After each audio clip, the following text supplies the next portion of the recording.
Le texte des Actes des Apôtres, chapitre 2, versets 1 à 11, nous est proposé chaque année, à chaque Pentecôte, pour le dimanche de la Pentecôte. Nous savons tous que des langues semblables à des flammes de feu sont apparues près des disciples de Jésus, se posant sur chacun d'entre eux pour leur permettre de s'exprimer dans différentes langues, en fait. C'est le Saint-Esprit. Cependant, il y a un autre mot dans ce texte qui mérite qu'on s'y attarde aussi. C'est le mot « entendre », qui traduit le verbe grec « akouo ». Ce mot, en fait, dans sa traduction grecque, apparaît 3 fois dans ce texte. Ainsi, aujourd'hui, au lieu de parler du miracle de parler en langue, sur lequel nous avons déjà discuté en étude publique, parlons plutôt du miracle de l'écoute. Puisque entendre, c'est aussi comprendre. L'Esprit Saint s'adresse à toutes les nations, à chaque personne, y compris vous et moi, sans intermédiaire. Il utilise le langage de notre intimité pour nous transmettre les merveilles de Dieu. Chacun a le droit de connaître et de comprendre les merveilles de Dieu. En fait, le Saint-Esprit incarne la continuité de la présence du Christ, en fait. Grâce à lui, Jésus-Christ réside en chacun de nous maintenant. Il nous parle, il nous enseigne, nous dévoile ses mystères aussi, et surtout, il nous écoute. Le Saint-Esprit était également présent lors de nos réunions et de nos célébrations, chaque dimanche. Il nous révèle que les Écritures saintes constituent la voix de Dieu, éclairant mon chemin, apaisant mes tourments et me poussant vers l'action, en fait. Quelle que soit ma situation, quelle que soit votre situation, quelle que soit notre situation, je sais que Dieu, nous savons que Dieu est près de moi, près de toi, près de nous, et toujours prêt à nous aider. Son action nous permet d'aimer la parole de Dieu et de la mettre en pratique. C'est grâce au Saint-Esprit, le monde peut entendre et comprendre nos prédications et nos témoignages. Chacun s'exprime dans sa propre langue, mais les autres la comprennent parfaitement. Je ne maîtrise pas d'autres langues étrangères, contrairement aux disciples, mais je peux parler le langage de l'amour, de l'entraide, de la compassion et du service. Je ne m'exprime pas de la même manière que toi. Je ne pense pas comme toi. Mais nous pouvons nous communiquer et nous comprendre.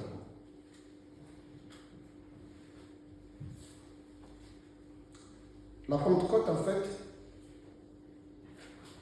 est une fête de la compréhension mutuelle.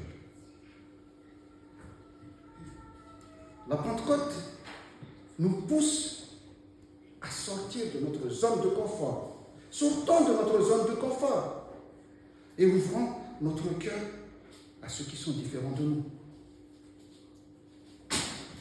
Le Saint-Esprit, l'Esprit Saint, nous aide à voir au-delà de nos propres besoins et désirs, en fait, et à ouvrir notre cœur aux besoins des autres. Par conséquent, la Pentecôte est une célébration de la générosité et de l'ouverture. Le Saint-Esprit est invisible et ne peut être prouver rationnellement. Par contre, les fruits du Saint-Esprit peuvent être constatés dans notre vie de tous les jours. Cela ne consiste pas à nous placer devant les autres et à dire « Regardez-moi, je suis rempli du Saint-Esprit, je suis différent des autres, je suis meilleur que vous. » Non. Ce genre de comportement est typique des personnes orgueilleuses et des membres des sectes. Si vous avez bien suivi dans ces épîtres, l'apôtre Paul met souvent en opposition la chair et l'esprit. Je sais ce qu'il dit. Sous l'empire de la chair, on ne peut plaire à Dieu. Or, vous n'êtes pas sous l'empire de la chair, mais de l'esprit. Puisque l'Esprit de Dieu habite en vous, si quelqu'un n'a pas l'Esprit du Christ, il ne lui appartient pas. Romains 8, versets 8 et 9. Cela veut dire quoi?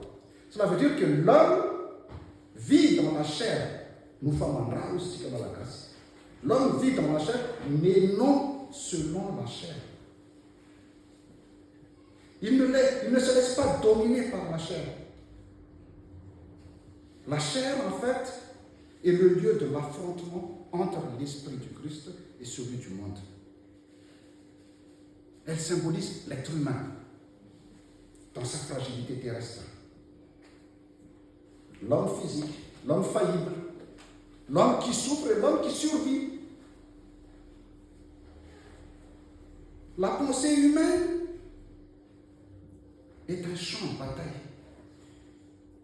Notre pensée est un champ de bataille. C'est là que nous gagnons ou nous perdons le combat contre le mal. Ce n'est pas ailleurs, c'est dedans. Mais ceux qui appartiennent à Christ ont crucifié la chair avec ses passions et ses convoitises. Ils ne sont plus esclaves de la chair.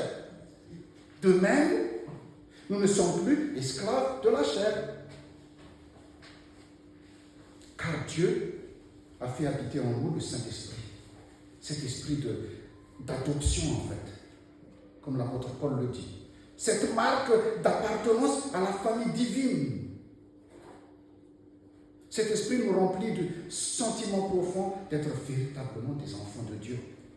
Des enfants qui jouissent d'une relation d'amour et de liberté avec Dieu et qui peuvent l'appeler Abba, Père. Un terme d'affection qui équivaut à papa. C'est pour cela que quand nous demandons à Dieu, nous l'appelons Père. La Pentecôte est également la célébration de l'Église et de son unité. En effet, la venue de l'Esprit a uni les croyants en un seul corps. Le corps du Christ, qui est l'Église. Nous sommes un et tous membres du même corps. Le corps du Christ. Être fils ou fille de Dieu, c'est comprendre que notre existence découle directement de lui, en fait. C'est mettre en œuvre nos propres compétences comme des dons que Dieu a mis à notre disposition pour servir les autres dans ce monde centré sur le soi, dans ce monde égoïste.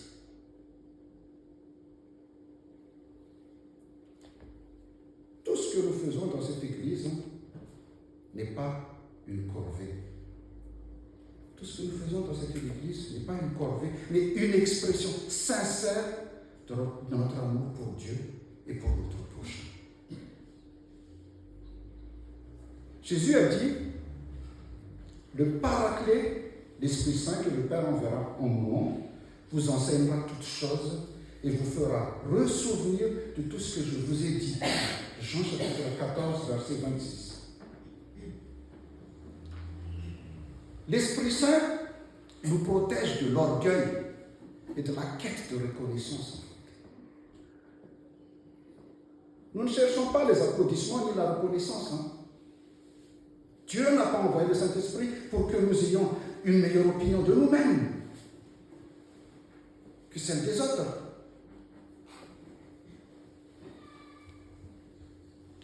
mais pour qu'on se souvienne que Jésus-Christ est constamment auprès de nous. Il nous guide, il nous soutient.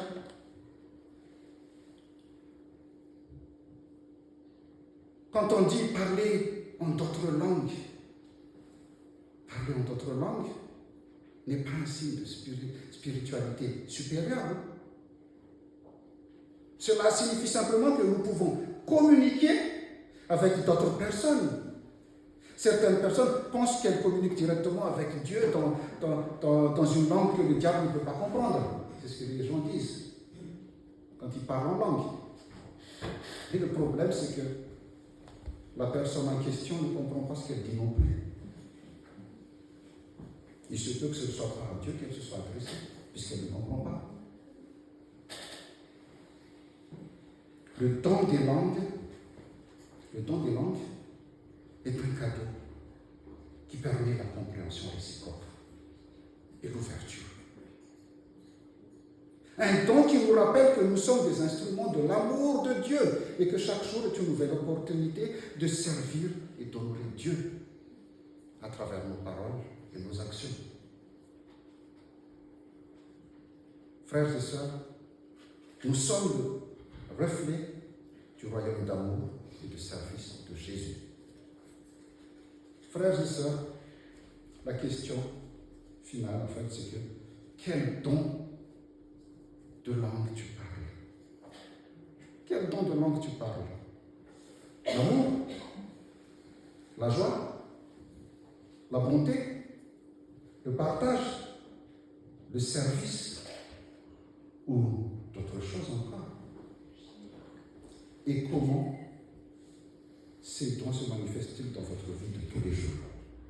Comment ces dons se manifestent-ils dans votre vie de tous les jours? Que la grâce de notre Seigneur Jésus-Christ, l'amour de Dieu le Père et la communion de son Esprit soient avec vous tous. Amen.